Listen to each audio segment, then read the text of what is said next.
Hello everybody, it's Wyvern here with another bit of Total War Warhammer 2 Quick Match gameplay.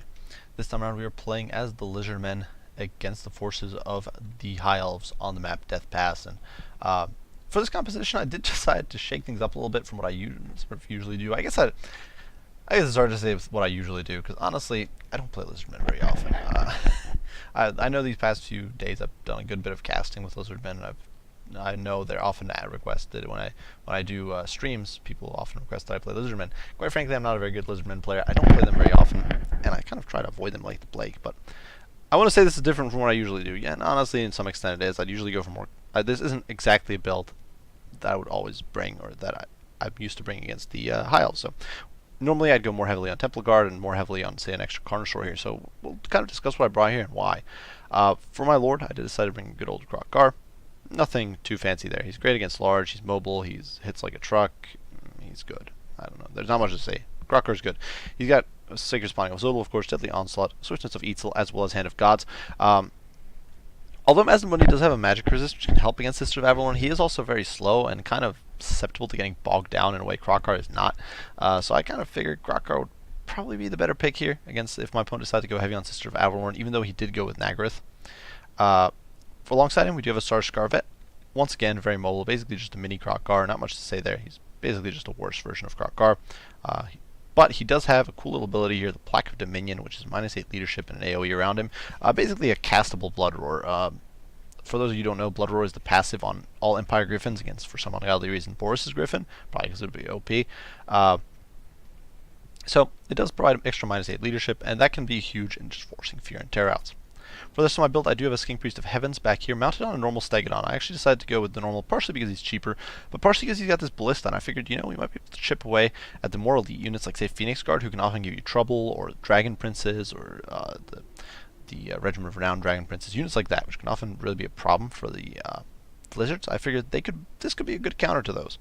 And he also did bring Uranus Thunderbolt, Curse of the Midnight Wind, Wind Blast, and Harmonic Convergence, so bring a whole plethora of different spells. Of course, he himself, the Skink Priest, is not a pushover in melee with being on a Stegadon, and yeah, you can do a lot of hurt with that Ballista. For the front line, 5 units of Sars veterans. Yes, they're all Scar veterans, guys. These guys are all the best of the best, but no, in all seriousness, just Sars warriors with shields. They trade okay with High Elf infantry. They're cheap-ish. They have shields.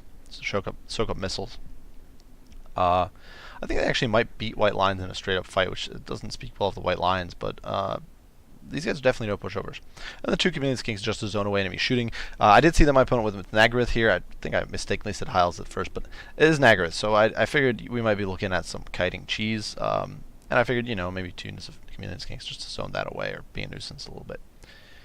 Now for my opponent's build, a bit of an interesting composition, something I haven't really seen before.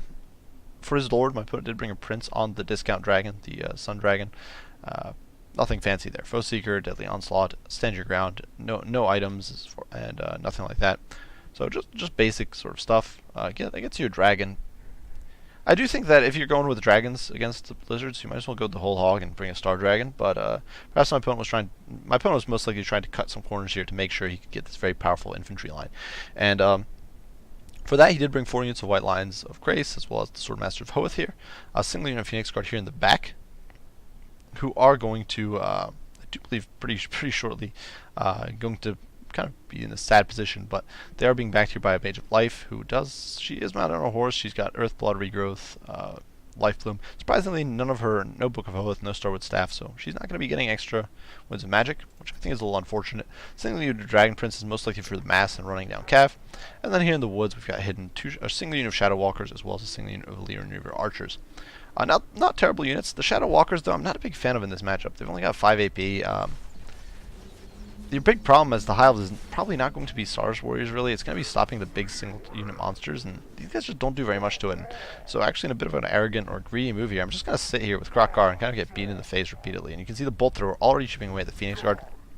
This is really what it does great. It just pierces through units, and these guys have lost 5 miles already. They're in a pretty wide formation. This isn't like a thin, sort of narrow frontage that can easily be pierced. And you can see that another bolt going in there. 6 White Lions, 5 Phoenix Guard dead, and there's so much stopping power there. The Skink Priest already doing a great job starting to pay for himself. And this Phoenix Guard, I immediately targeted them because I figured they're one of the most critical targets, and they are much more exposed than, say, these Dragon Princes, who at this point I've basically spotted most, if not all, of my opponent's army. Crocker over here just kind of doing a dance, getting pounded by archers, but you know, these guys, even the Shadow Walkers, like I said, they've only got 5 AP, and they do have a smaller unit count than Shadow Warriors, so averaged out, I'm pretty sure their AP damage is probably pretty comparable. Leaving your archers, they're also going to be wasting ammo essentially here. And I know that I've got cold-blooded, so unless my opponent like really quickly follows up on Crocker, none of it's going to matter. I'm basically just going to fall back, hit him with a cold-blooded, and be in tip-top shape. So I'm just trying to waste my opponent's resources here, essentially. You can see these Phoenix Guard desperately trying to push through the front here. I've still got them targeted with the Ballista, trying to get them while they're compact or while they're clumped up, and just trying to whittle them down a little bit. Just slowly over time, you can see another 3 models there getting picked off, and of course the High Elves can't heal them, so we do get a nice little meaty charge there with Crocker and his friend there, the Sar Scarvet. Gonna do a little bit of damage, tear through some of these guys, and then immediately we're just gonna bail out. I don't have no intention of staying in here. Even Crocker, don't want him staying in there. You can see the Phoenix Guard there, just blow all these guys off and run away. My opponent getting a little greedy here with the Prince, trying to dive in, perhaps thinking he can get a good little bite out of Crocker, but instead I'm going to turn around. He's actually going to miss there and get engaged by 2 units at once, so Crocker and the Sar Scarvet, definitely not where he wants to be.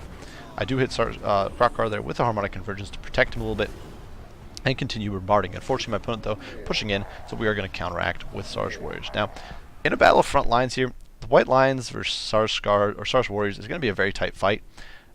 Swordmaster is going to dumpster these guys. That's not even a contest. So really, the frontline fight is going to be a loss essentially for me, and that's already basically guaranteed. So where I really need to win is I need to pick off these peripheral units. I need to take down units like this Mage of Life. I need to take down this Prince. I need to take down those sort of annoying troops, and then come back and mop up the infantry with work from the Skink Caster, with work from the Chameleon Skinks, and that sort of stuff. So you can see already without any magic involved, granted with about a third of his missile power used up, the Skink Chief the Skink Priest has already done a lot of work. You see that he's up to 44 kills. Over here, we are actually going to keep the Scarvet in the fray, where he's doing a lot of damage. But Curse of the Midnight, when going down, making these guys much more vulnerable, and now they're bogged down and just getting wailed on. So the Scarvet and Croc are pulling away, and actually they're going to push through this unit of White Lions, who are, you can see they're not having the best of time here against the Scarvet. Chameleons, Skinks over here, trying to deal with this, the Mage of Life a little bit, whittle her down. Of course, she's only got 25 armor. She's not a very tanky here, Lord. And the Sar Scarvet is actually going to push in. You can see I actually pushed the Skinks into melee to try and slow her down, knowing that the Sar Scarvet is actually fast enough to catch her if she's slowed. So we do actually get in there. And as you can see, the fight has kind of broken down in a few places, and definitely not going ideally for me. We've got this pocket over here, which is generally going in my favor. Crocker definitely getting dumpstered a little bit. He doesn't have the best melee defense. He's lost Frenzy. And getting well down by this Angry Prince. However, we do basically have this Mage of Life wrapped up. The Stegadon still firing up to 63 kills with just a Ballista against Dragon Princes, Phoenix Guard, Swordmaster. So high value units. Unfortunately, a bit of an overcommitment over here for me. So it's 2 against 1. This is not a situation you want, especially when the units are this evenly matched. These guys could have probably done a better job of swinging around and trying to zone these guys out, or trying to pin, or getting 1 unit to pincer over here, something like that. A lot of better investments. Over here, though, my opponent, a huge snare. These Star Warriors are bogging down White Lions, Swordmasters, as well as Phoenix Guard, and they're stopping them dead in their tracks. Dragon Prince is having a terrible time getting hit by this Bolt Thrower, which is up to 65 kills, having not fired a single shot in anger. I don't even think he's cast a combat spell yet. Star Warriors here are going to get destroyed, but in the meantime, this Dragon here having a bad day. Crocker is just going to pull away, heal up with the Cold-Blooded, and these Skinks are having, none of these guys, but they're really giving him the business, and the Prince here having a terrible day. The Skink Priest of Heaven's up to 68 kills, firing at the Dragon Princes now, and really making them regret their life decisions. And you can see they take another bolt there, down a whole bunch of models, and you can see even now the little guys on top are even firing, and so the Skink Priest is actually just going to force these guys off. They rout. Fortunately, here in the pits, the Star Warriors, who were bogging these guys down for a little bit, do get finally overrun. You can see a nasty breath there, actually roasting some of my Star Warriors. So good play from my opponent, definitely doing a lot of hurt, a lot of damage. But you know, things are going okay. Skink Priest up to 78 kills, basically all of which were shooting. You can see a point-blank bolt throw shot there into the Swordmaster of Hosts. Huge value. Crocker now coming back with the Sar Scarvet. Obviously, Crocker is down to 2,000 HP, but figuring that we can get a quick tear out here, potentially we dive in. You can see immediately tear out on these White Lions.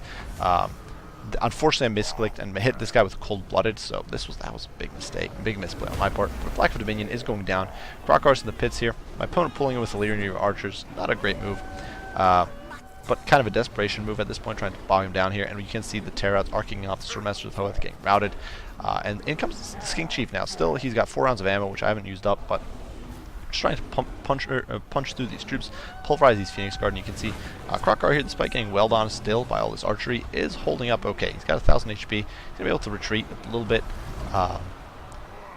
You can see despite everything, Krokkar is going to be able to sort of worm his way out, and we still have this very healthy Sarge Scarbo. We've still got this very healthy Skink Priest, and they are going to be dumpstering these troops in the pits, while Krokkar is going to be able to sort of worm his way out with a Harmonic Convergence cast. And, he still has a long way to go to his healing cap. Unfortunately, I did use up that early cold-blooded, but we'll be okay. And you can see the Dragon Princes here, although doing a good job catching my Skinks, are going to start getting pulverized with some crossfire. And the Skinks haven't really done that good of a job this game. They've kind of just picked that my opponent's Lord and picked it as heroes. But, you know, those Blood Orbs, they're going to add up. You can see they're just reloading there. They're just sniping away these guys and chipping them down. At this point, it's just basically game as my opponent's army just shatters. His Prince is completely low on HP. Over here in the pits, Krokkar just sitting around taking a nap. Skink Priest diving in.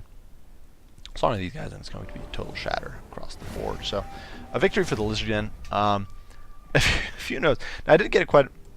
This 127 kills by late game. I did start casting some spells. I did get a Wind Blast in there as I was charging in. So not all of these kills were in melee or even by the King Priest necessarily. Some of it was magic, but the bolt thrower shots, as you saw, were raking in a lot of value. The King Priest himself is already going to generate a lot of value with his spells. You're going to get good value out of spells like Wind Blast, out of spells like Uranus Thunderbolt, which I was using there against some of the clumps.